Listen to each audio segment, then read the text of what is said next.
स्वागत है आपका। मैं हूं आपके साथ रोहित पुनेठा। आपके लिए लाया हूं देश और दुनिया भर की खबरें बिना किसी लाग लपेट के। आप बस मेरे साथ 60 मिनट तक बने रहिए आंख कान खोल के। दिल्ली में हाथरस गैंगरेप पीड़िता को इंसाफ दिलाने के लिए जोरदार प्रदर्शन किया गया। दिल्ली में हाथरस गैंगरेप पीड़िता की मौत के बाद आईसा यानी ऑल इंडिया स्टूडेंट फेडरेशन के कार्यकर्ताओं ने जोरदार प्रदर्शन किया। पुलिस ने कार्यकर्ताओं को रोकने की कोशिश की तो दोनों के बीच जमकर संघर्ष और धक्का मुक्की हुई।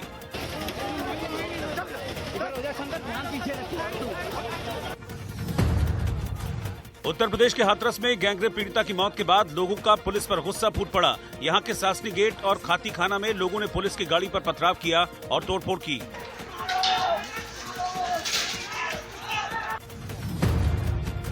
यूपी के वाराणसी में कांग्रेस कार्यकर्ताओं ने हाथरस गैंगरेप पीड़िता की मौत के बाद प्रदर्शन किया। कांग्रेस ने इस घटना के लिए प्रदेश की योगी सरकार को जिम्मेदार ठहराया और इस्तीफे की मांग की। मनीषा हम शर्मिंदा हैं। ओडिशा के बालासोर से विस्तारित range BrahMos supersonic cruise missile का सफलतापूर्वक परीक्षण किया गया। ये मिसाइल 400 किलोमीटर से अधिक दूरी तक दुश्मन को ढेर करने में सक्षम है।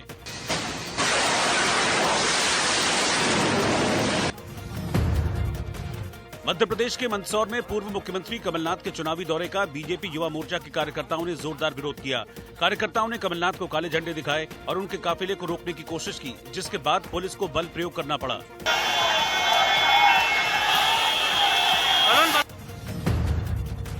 पंजाब में अमृतसर के पास किसानों ने कृषि बिल के खिलाफ विरोध जाहिर किया और रेलवे ट्रैक जाम कर दिया। किसानों ने मोदी सरकार के खिलाफ जमकर नारेबाजी की।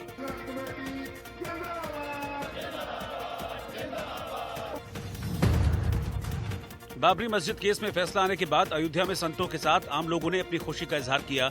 लोगों ने जय श्री राम के नारे लगाए।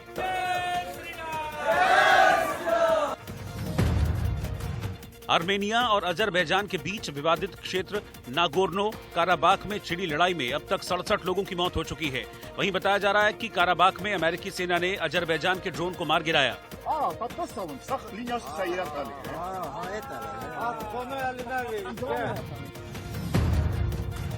उत्तराखंड के धारचूला में भारत नेपाल के बीच अंतर्राष्ट्रीय स्विंग ब्रिज को एक बीमार नेपाली लड़की के इलाज के लिए खोल दिया गया।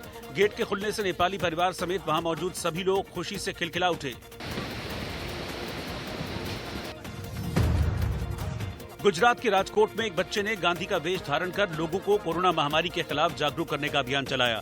इस दौरान बच्चे ने बताया कि किस तरह से साफ रहना है और किस तरह से कोरोना का टेस्ट करवाना होता है। थोड़ा दिवस पहला कोरोना पॉजिटिव હતો તેમને પણ ખબર છે કે કોરોનાના લક્ષણ से दवा मांगे। हाथरस में दलित लड़की के गैंगरेप और फिर उसकी मौत के बाद रात के अंधेरे में गुपचुप तरीके से उसका अंतिम संस्कार कर दिया गया। पीड़िता के घर वालों का आरोप है कि पुलिस ने जबरन अंतिम संस्कार किया है, जिसको लेकर अब पुलिस सवालों के घेरे में है।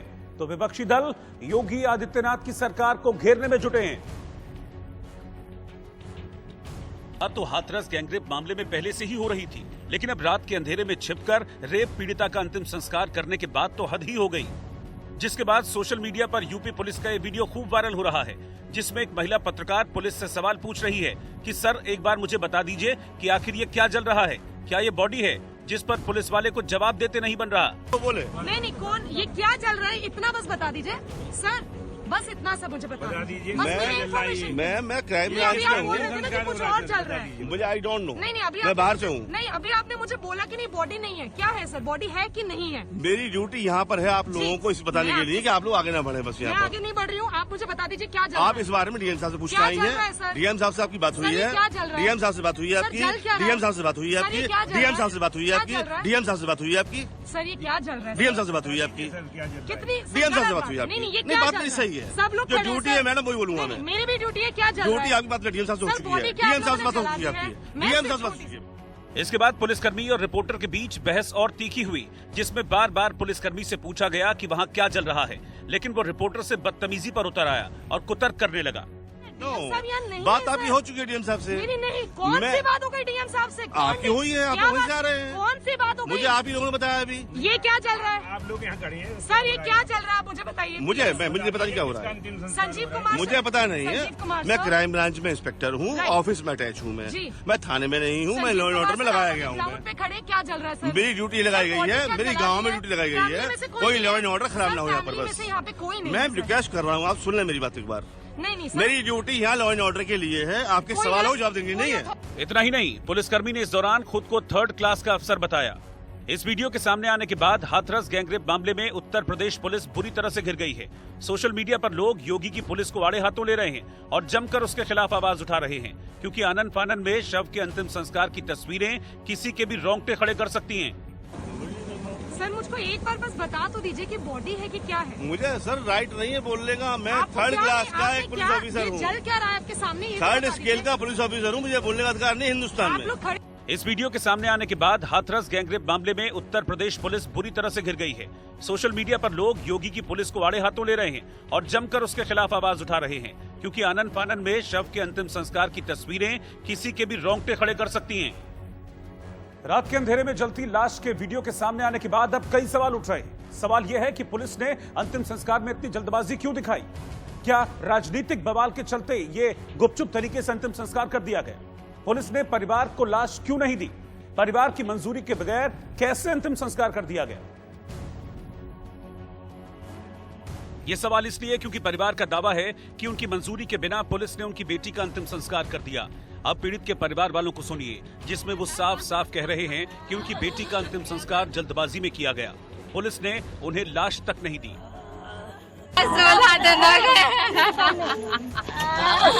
कैसा सफर करे भैया, आज काम में इतनी हिम्मत है, मैं जोली में कोई बिक जा सके तो कोई माँ को लाल है। पुलिस पर गंभीर आरोप लगे तो मोर्चा संभाला खुद यूपी के ADG law and order Prashant Kumar ने। एडीजी लॉ एंड ऑर्डर ने एक बयान देकर पीड़ित के परिवार वालों के आरोपों को उड़नछू कर दिया। प्रशांत कुमार ने कहा कि अंतिम संस्कार परिवार की मर्जी से हुआ और स्थानीय प्रशासन ने अंतिम संस्कार का फैसला लिया। कल सुबह जो पीड़िता थी उसकी मृत्यु हो गई थी दिल्ली में, और देर रात तक पोस्टमार्टम के बाद से जब बॉडी पहुंची तो परिवार वालों की सहमति से और उनकी उपस्थिति में ये अंत्येष्टि कराई गई। और जिला प्रशासन के लोगों ने इस संबंध में अपने ऑफिशियल हैंडल से भी ट्वीट किया है। ये अवश्य है कि कुछ महिलाओं के द्वारा ये चीज़ें आरोप लगाए जा रहे हैं, लेकिन उसमें जो सत्यता यही है कि उनकी उपस्थिति में और उनकी सहमति से कराया गया था। शांति व्यवस्था के लिए वहाँ पुलिस विद्यमान थी। दूसरा चीज़ की डेड बॉडी भी खराब हो रही थी, इसलिए घर के जो लोग थे उन लोगों ने सहमति जताई थी कि रात में ही कर दिया जाना उचित होगा। पुलिस पर लग रहे गंभीर आरोपों के बीच खबर आई कि हाथरस मामले को लेकर पीएम मोदी ने यूपी के सीएम योगी आदित्यनाथ से बात की और पीएम मोदी ने इस मामले में दोषियों के खिलाफ सख्त कार्रवाई करने की बात कही। खुद सीएम योगी ने ट्वीट कर इस मामले की जानकारी दी। सीएम योगी ने ट्वीट कर लिखा, आदरणीय प्रधानमंत्री नरेंद्र मोदी जी ने हाथरस की घटना पर वार्ता की है और कहा है कि दोषियों के विरुद्ध कठोरतम कार्रवाई की जाए। हाथरस में हुई वारदात पर कई दिनों बाद सीएम योगी की चुप्पी टूटी तो विपक्ष ने उनकी चुप्पी को लेकर सवाल दाग दिए। प्रियंका गांधी ने पूछा, 14 दिन बीत गए, सीएम 14 दिनों से कहां थे? दलितों की राजनीति करने वाली बीएसपी प्रमुख मायावती ने भी राज्य की बीजेपी सरकार पर हमला किया। हादसा 14 तारीख को हुआ, आज 30 तारीख है। आज पहली बार मुख्यमंत्री जी ने इस हादसे पर बयान दिया है। इतनी हैवानियत हुई इस लड़की के साथ, इतना बड़ा हादसा हुआ और 15 दिन बाद इनका बयान आया है। और बयान में क्या कहते हैं कि प्रधानमंत्री जी का फोन आया और मैंने एसआईटी को बनाया है। परसों रात को इन्हें दिल्ली लाया गया है। उसके परिवार के साथ कैसा व्यवहार किया कि अपनी बेटी की लाश आखिरी बार अपने घर नहीं ले जा पाए, उसकी चिता उसके पिता जला नहीं पाए, उनको एक कमरे में बंद किया। इस तरह का व्यवहार अमानवीयता का सबसे बड़ा उदाहरण है। आपकी सरकार कितनी अमानवीय है। हाथरस में हुई घटना एक सवाल है। सवाल यूपी के उस पुलिसिया सिस्टम पर जो हाथरस की निर्भया की सिस्कियों के साथ सवालों के घेरे में आया। सवाल है यूपी पुलिस के काम करने के तरीके पर, जिसकी गाड़ी गैंगस्टर को लाते हुए पलट जाती है। सवाल है उस सिस्टम पर जिसको चलाने वाले बड़े बड़े दावे और वादे करते हैं। साथ ही सवाल है उस समाज पर जहां एक लड़की को दलित होने की सजा अपनी जान देकर गंवानी पड़ती है। लेकिन इस मामले में अब हाथरस प्रशासन की ओर से एक वीडियो जारी किया गया है। इस वीडियो में कुछ लोग दिखाई दे रहे हैं जो कि चिता में लकड़ी डाल रहे हैं और हाथ भी जोड़ रहे हैं। इस वीडियो के जरिए प्रशासन की ओर से यह दावा किया जा रहा है कि वीडियो में दिख रहे जो लोग हैं ये पीड़िता के परिजन हैं जो उस वक्त वहां पर मौजूद थे। इस वीडियो के जरिए प्रशासन ये जताने की कोशिश कर रहा है कि परिजनों की मंजूरी से ही पीड़िता का अंतिम संस्कार हुआ। हमारे साथ प्रेम प्रकाश मीणा हैं जो जॉइंट मजिस्ट्रेट हैं हाथरस के, ये यहाँ पर मौजूद थे। इनसे बातचीत करते हैं कि इनका पक्ष क्या है, प्रशासन का पक्ष क्या है। सर, सबसे पहला आरोप आप पर यही लग रहा है कि आधी रात को अंतिम संस्कार क्यों किया गया? जब परिवार वाले नहीं चाहते थे कि अंतिम संस्कार इस वक्त किया जाए, तब जबरन क्यों किया गया? क्या जबरदस्ती किया गया था? देखिए, किसी के साथ किसी भी स्तर पर कोई जबरदस्ती नहीं की गई है और मैं आपको कल का घटनाक्रम पूरा फैक्ट्स के आधार पर, तथ्यों के आधार पर बता दूं।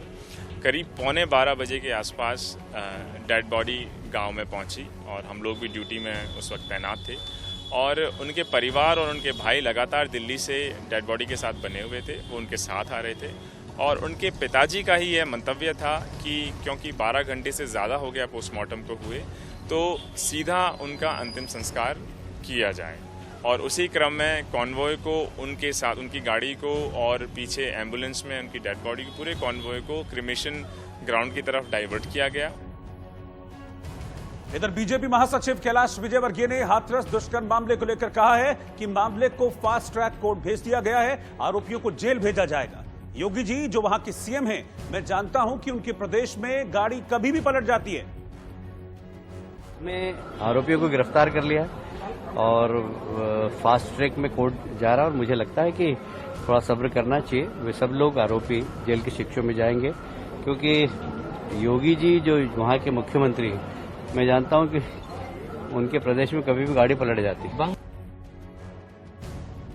और हाथरस से हमारे संवाददाता सुमित दुबे इस वक्त मेरे साथ जुड़ रहे हैं। मैं सीधा उन्हीं के पास चल रहा हूं। सुमित, क्या इस वक्त वहां पर माहौल है गांव में? और सबसे बड़ा सवाल यह है कि अंतिम संस्कार गुपचुप तरीके से क्यों किया गया? परिजन क्या कह रहे हैं? क्योंकि पुलिस कह रही है कि नहीं, परिजनों की सहमति थी, पिता की सहमति थी, लेकिन परिजन इस बात से लगातार इनकार कर रहे हैं। पीड़िता का भाई इस बात से इनकार कर रहा है।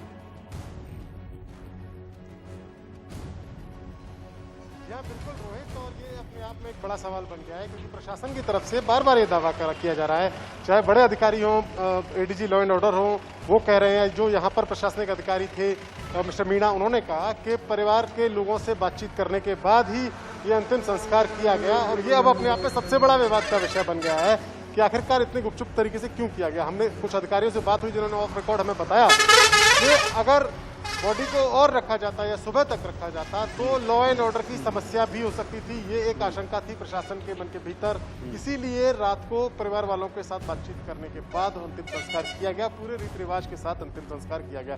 ये प्रशासन की तरफ से कहा जा रहा है। ऑफ रिकॉर्ड हमें बताया कुछ अधिकारियों ने कि ये एक आशंका थी कि शायद लॉ एंड ऑर्डर बिगड़ जाए, यहाँ ज्यादा लोग इकट्ठे हो जाए, इसकी वजह से अंतिम संस्कार किया गया। ये एक प्रिकॉशन लेते हुए प्रशासन ने ये कदम उठाया, ऐसा प्रशासन का दावा है। लेकिन अपने आप में रोहित एक बड़ा सवाल है कि कोई एक बड़ी घटना हुई, एक लड़की का बलात्कार हुआ, एक अमानवीय घटना हुई उसके साथ, उसके बाद कई दिन तक उसकी कुछ धाराएं उसमें नहीं जोड़ी गई, दुराचार की धाराएं उसमें नहीं जोड़ी गई, लेकिन उसके बाद जब धाराएं जोड़ी गई तो फिर उसका इलाज भी यहाँ पास में अलीगढ़ में ही चलता रहा। दिल्ली उन्हें रेफर नहीं किया गया, दिल्ली शिफ्ट नहीं किया गया। बाद में जब स्थिति इतनी ज़्यादा बिगड़ गई, जब कुछ चारा नहीं बचा, तो फिर दिल्ली के हॉस्पिटल में, सफदरजंग हॉस्पिटल में उनको एडमिट किया गया। और जब उनकी मौत हो गई तो वहाँ से भी आनंद फानन में डेड बॉडी को लाया गया और यहाँ लाते ही, हाथरस में इस गांव में लाते ही उनका अंतिम संस्कार कर दिया गया। ये सारी बात सुमित, लेकिन एक मेरा सवाल ये भी है, कि मीडिया को बाहर क्यों रोका जा रहा है? मीडिया को अंदर क्यों नहीं जाने दिया जा रहा है? आप जब वहां पर गए, अंदर जाने की कोशिश की, परिजनों से बात करने का आपने प्रयास किया, तो बैरिकेड लगाकर मीडिया को रोक दिया गया कि नहीं, आप अंदर नहीं जाएंगे। कोई डर है क्या कुछ सच सामने आ जाएगा? जी हाँ, देखिए बिल्कुल, और मैं ये बात आपको दृश्य दिखाना चाहता हूँ यहाँ पर। ये मेरे कैमरा पर्सन दिखाएंगे अविनाश, कि ये जो रास्ता है, जो मेन रास्ता है मथुरा से हाथरस जाने का, उसके बाद उससे एक सड़क गई है सीधी। ये जो अंधेरे में ज्यादा दिखाई नहीं दे रही होगी, ये सड़क सीधी गई है उस गांव में जहां पीड़िता रहती थी, उनका घर था, उनका गांव था। आप देख सकते हैं कि यहाँ बैरिकेडिंग कर दी गई है और कोई भी गाड़ी यहाँ से अंदर नहीं जा सकती है, चाहे 4 व्हीलर हो। शाम तक तो 4 व्हीलर की जाने की मनाही थी, लेकिन अब 2 व्हीलर से कुछ मीडिया कर्मी गए थे अंदर, लेकिन वो भी मनाही कर दी। करीब 3-4 किलोमीटर अंदर ये गांव है। तो इस तरीके से पूरी तरीके से रोक नहीं लगाई गई है। ये कहा जा रहा है कि आप पैदल जाइए, जाहिर सी बात है, इतना लंबा पैदल चलना, समय पर पहुंचना मीडिया कर्मी के लिए थोड़ा सा मुश्किल है। ये एक तरीके से रिस्ट्रिक्शंस लगाई गई है, न सिर्फ मीडिया पर बल्कि इसके अलावा और भी कोई गाड़ियां जो आती हैं। कई सारी पॉलिटिकल पार्टीज के लीडर्स यहाँ पर इकट्ठे हुए आज दिन भर हमने देखा। खासतौर से जो विपक्षी दल है, समाजवादी पार्टी हो या कांग्रेस पार्टी हो, इनके कई सारे क्षेत्रीय नेता यहाँ पर इकट्ठे हुए दिन भर नारेबाजी। यानी कि कुछ ना कुछ तो है जिसको छुपाने की कोशिश की जा रही है, क्योंकि परिजन लगातार ये आरोप लगा रहे हैं कि बिना उनकी सहमति के, बिना उनकी रजामंदी के उनकी बेटी का अंतिम संस्कार जबरदस्ती कर दिया गया। बहुत शुक्रिया सुमित आपका, जो हालात वहां पर बने उन पर नजर बनाए रखिएगा। इस वक्त इस जानकारी के लिए शुक्रिया आपका। इधर 28 साल बाद बाबरी मस्जिद ध्वंस का फैसला आया और अदालत ने सभी 32 आरोपियों को बरी कर दिया। 6 दिसंबर 1992 को बाबरी मस्जिद गिराई गई थी, जिसके आरोपियों में बीजेपी के आला नेता लालकृष्ण आडवाणी, मुरली मनोहर जोशी और उमा भारती शामिल थे। लेकिन अदालत ने माना कि ध्वंस अचानक हुआ, इसकी कोई पूर्व नियोजित योजना नहीं थी। आडवाणी समेत सभी आरोपियों को बरी कर दिया गया। जब ये समाचार सुना, जय श्री राम कह करके हमने इसका स्वागत किया। बाबरी ध्वंस मामले में सुबह से ही सभी की निगाहें लखनऊ की सीबीआई कोर्ट पर टिकी थी। ज्यादातर आरोपी कोर्ट में मौजूद थे। वहीं आडवाणी समेत 6 आरोपी वीडियो कॉन्फ्रेंसिंग के जरिए जुड़े थे। आखिरकार जज एस के यादव ने फैसला सुनाया और सभी आरोपियों को बरी कर दिया। अदालत ने 2300 पन्नों के अपने फैसले में कहा, ढांचा गिराने में आरोपियों की भूमिका नहीं थी। ध्वंस की घटना पूर्व नियोजित नहीं थी। ढांचा गिराने का काम शरारती तत्वों ने किया, जबकि आरोपी लोगों को शांत करने की कोशिश कर रहे थे। अदालत ने माना कि ध्वंस से जुड़ी फोटो और वीडियो को साक्ष्य नहीं माना जा सकता। जो भी डॉक्यूमेंट या पेपर्स या फोटोज न्यायालय में सबमिट की गई थी, उनकी नेगेटिव्स न्यायालय में सबमिट नहीं है। 1992 की कोई भी ऐसी एविडेंस या नेगेटिव्स न्यायालय में सबमिट नहीं, तो और उस जो भी फोटोज वो इतनी रिलायबल नहीं थी जिसपे कोई घटना पे या उनके को दोषी पाया जाए। हालांकि फैसला आने से पहले तनाव था, लेकिन अदालत के इस फैसले के बाद जश्न का माहौल नजर आया। बीजेपी की ओर से मंदिर आंदोलन की अगुवाई करने वाले लालकृष्ण आडवाणी ने फैसले के बाद राहत की सांस ली, जो सुबह से टकटकी लगाए अदालत की कार्रवाई देख रहे थे। और स्वागत मुरली मनोहर जोशी ने भी किया। स्पेशल कोर्ट का आज का जो निर्णय हुआ है वह अत्यंत महत्वपूर्ण है और हम सब के लिए बहुत खुशी का प्रसंग है। इस निर्णय ने यह सिद्ध कर दिया है कि हमारा आंदोलन, हमारे कार्यक्रम किसी षड्यंत्र के तहत नहीं थे। वो एक सामान्य जनतांत्रिक आंदोलन के तौर पर थे। ये बड़ी बात है, इससे हम सब प्रसन्न हैं, देश प्रसन्न है। राम मंदिर आंदोलन में अग्रणी भूमिका निभाने वाली विश्व हिंदू परिषद ने भी फैसले पर खुशी जताई। आज की खुशी ऐसी है जिसको नापा नहीं जा सकता। सब खुशियों से बड़ी खुशी का दिन है। आडवाणी जी, जोशी जी, जिन लोगों को इस उम्र में मुकदमा झेलना पड़ रहा था, वो लोग जो एक एक्यूज्ड कहलाए गए और जिनकी मृत्यु हो गई, आज विंडिकेशन हुआ है कि षड्यंत्र नहीं था। आज विंडिकेशन हुआ है कि at the spur of the moment ये हुआ था, स्पॉन्टेनियस हुआ था, कोई पूर्व योजना नहीं थी। बहुत आनंद का दिन है। अयोध्या में राम मंदिर निर्माण की शुरुआत हो चुकी है। साथ ही बाबरी विध्वंस मामले में अदालत का फैसला आने के बाद पूरा विवाद एक तरह से खत्म हो गया है। आडवाणी, जोशी, कल्याण सिंह, उमा भारती, विनय कटियार, लल्लू सिंह, साक्षी महाराज और ब्रिजभूषण शरण सिंह जैसे बीजेपी नेताओं को राहत मिल गई। विश्व हिंदू परिषद के चंपत राय को भी राहत मिल गई। तो वहीं साध्वी ऋतंभरा, महंत नृत्य गोपाल दास, डॉक्टर रामविलास वेदांती जैसे धर्मगुरु भी बरी हो गए। बाबरी ध्वंस मामले में कुल 49 आरोपी थे, जिनमें 17 आरोपियों का निधन पहले ही हो चुका है। इनमें बाल ठाकरे, अशोक सिंघल, गिरिराज किशोर, विष्णु हरि डालमिया का नाम भी शामिल था। करीब 3 दशक तक चले इस केस में कई मोड़ आए और इसका गहरा सियासी असर भी रहा।